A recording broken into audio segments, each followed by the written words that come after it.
How's it going, Bob? Hope all is well. I'm trying to get this tablet to do the recorded video here today. A little slow. I just kind of got up and my caffeine hasn't caught up with me yet, so forgive me for I'm a little slow here. I know we were working on Hotel California. I think we went through most of that whole solo, and I didn't know whether I could add anything to that without seeing where you are this week on it. So I figured I can give you an easy song to kind of learn, and it has a couple little concepts in it that I like. Let me see, is my amp on here? Nope. Okay, so the song I was thinking was Chitlins Con Carne, which is a kind of a jazz tune. And it's pretty easy. I mean, it's pretty much just like a Stevie Ray covered it, but it's by Kenny Burrell, and it's pretty much, I mean, Stevie just pretty much copied it. So, and it's in the key of B minor, okay? So we'll be focusing on, I'm just kind of focusing on the main parts to it, and then I'll talk about a little bit about the solo. So the song kind of starts in between the 7th, 9th, and 10th fret area, okay? So if you made a minor chord, you could do a bar chord based off the 7th fret, or if you wanted to do the thumb in the minor, it'd be like that. Okay, so the trick with the song is it's gonna have this kind of like let me see if I can pull up the bass line real quick. I know how to play this, so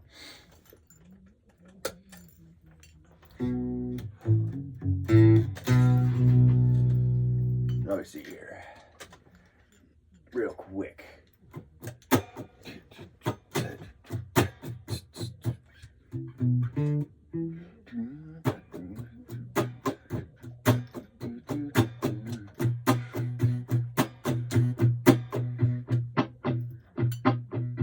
Yeah, so the bass line kind of go like this.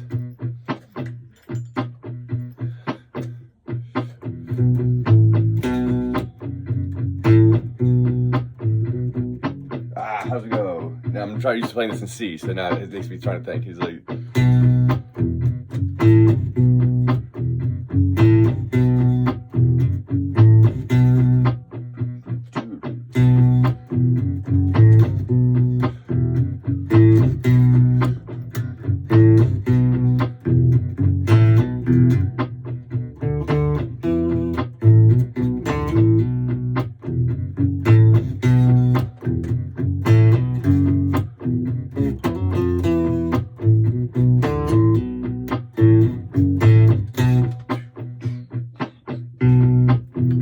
so that's the bass line, all right? So the whole point is the song has got a 12-bar minor blues, okay? So it's gonna go like this. So, and the idea is the chords we're gonna kind of play for this melody are gonna be the octaves. So we're gonna start with a 7-9, and then we're gonna go to 5 and 7. Then 7-9 on the 8. So yeah, sorry, I guess sorry. On the E and D string, 7-9.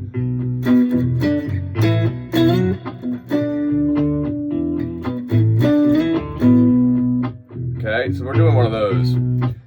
Let me pause this just for a second so it's not as distracting. That way I can try and show you whenever I want. So the idea is we're gonna go.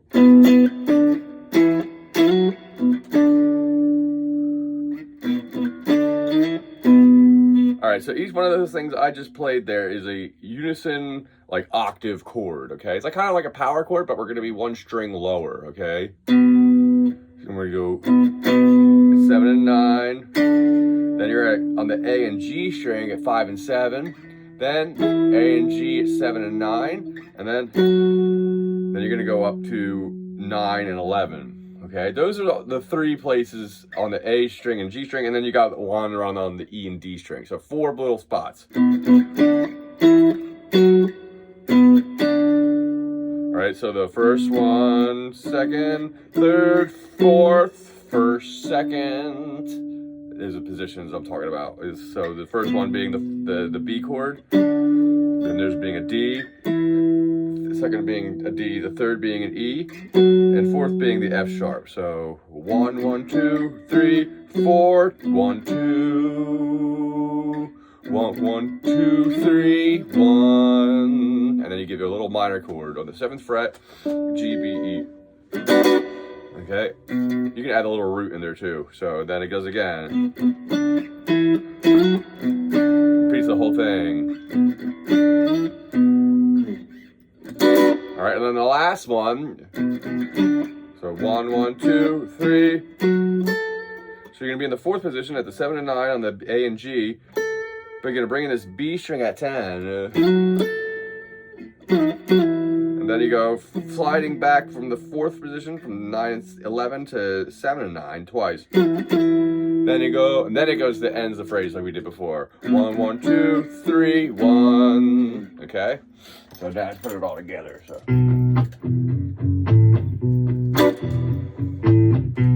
All right. 2, 4. Oops.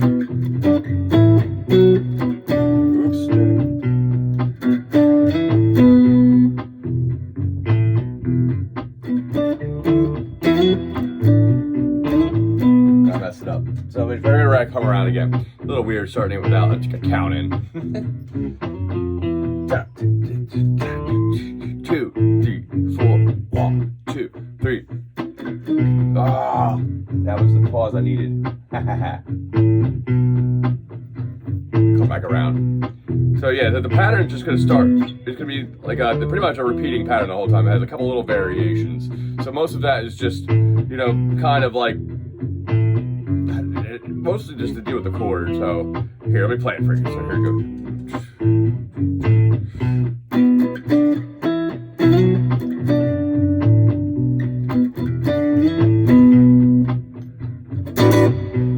1, 2, 3, 4. 1, 2. 1, 1, 2, 3, 1. 1, 1, 2, 3, 4. I'll call that 5, 4, 3. 1, 2, 3, 1. 1, 1, 2, 3, 4. 1, 2. 1, 2, 3, 1.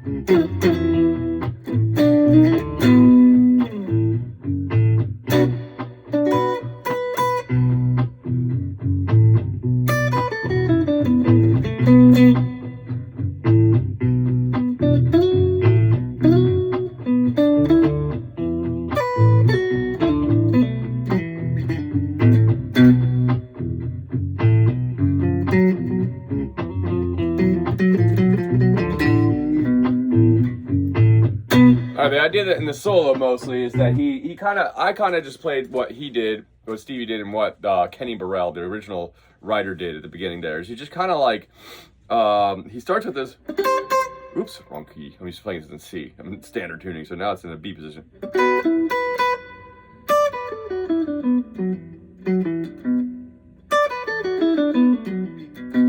I can't remember quite how he does that. So he comes with this like a little half rake. It was a half rake. It's just kind of, I'm using the 3 strings, kind of not really making a note with it, more or less kind of like making the rhythm.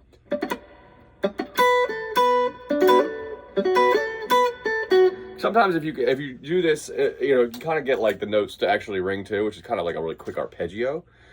Yeah. Okay, so I'm just kind of going.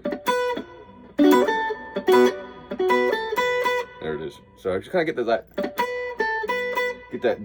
1, 2, 3 as a the bounce off the strings, and then I go just 7 on the E string, 10 on the B, back to 7 on the E.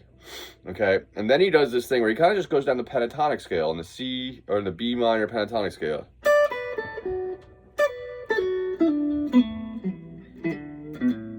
Something like that, right? So you just go down the pentatonic minors. He slides back down like 2 extra frets to get this, which is a repeat of like the G and D string notes back here. Okay. All right. So, and then from there, I think you could kind of try and pick up as much of this as you can. from the solo. I mean, mostly just the idea is like, when I say that, is you either try and like get it in your head until you can kind of sing it to yourself. So you want to listen to it a bunch of times, kind of like what we were doing with Hotel California. We're playing it over and over and over again. And an effort is that you can kind of play it in your head without using the guitar. And that'll help you also keep track of where you are in the solo. Okay? I figured this one is a good one because it's a nice blues minor. We haven't done any blues in minor, really. And this is a good one because he kind of does a couple of little things that I like in there. One of which is like, he does this like... He does this like... He does this little like 5 flat 5 5 or 5 sharp 4 5.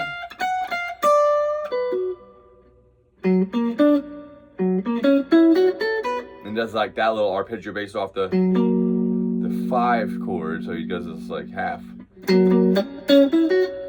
does this like what I just do is I mix the 2 notes come from the 5 chord, which would be like, if you remember the Jimi Hendrix chord, but it'd be 2 frets higher than like where he did it in Purple Haze. So instead of at the 7th fret, he'll be at the 9th fret. Okay, but the only thing I'm really doing here is, and that sounds kind of, I'm grabbing these 2 bottom notes from that chord, and then I'm just going right into the B minor. And then landing, making sure I land back on the root, kind of the same note that I started from. Okay, I mean, it's kind of a jazzy lick, but what I'm doing it, I go from the, what is this? This is the 9th fret of the A string, 8th fret D string, then I go 6th fret G string, and then go a half step up to the 7th, then 7th fret. Oh yeah, then you go to the flat 7. I wasn't sure what the next note was. And then I do this little like kind of like a wrong note hammer into the 9. So like that. I think that's one of his.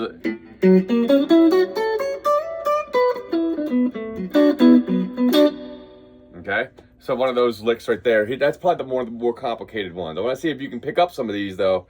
I mean, you can look it up on the tabs, but sometimes like trying to learn this from ear and getting this down, and just you know, you don't have to get that far with it. I mean, it might be kind of frustrating to try it this way, but you know, if you can, I find it the best way to do it is if you can get it in your head, kind of like something that's stuck there. Eventually, you'll just kind of like, if you find it on the guitar, you'll find it, and then you should be able to hold on to it as long as you can remember it. You know, so.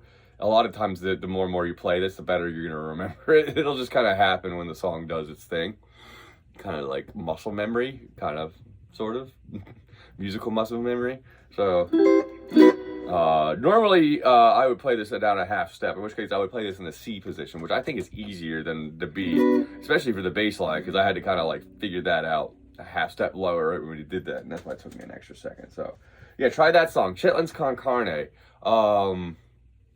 I'm trying to think if there's anything else outside of that. Pretty much, that's pretty much the whole song. So I wanted to segue into some more blues, because the more and more you learn to play over blues, the more and more you can just take all the stuff you learn from that and just put it over other styles of music, and it'll work real well.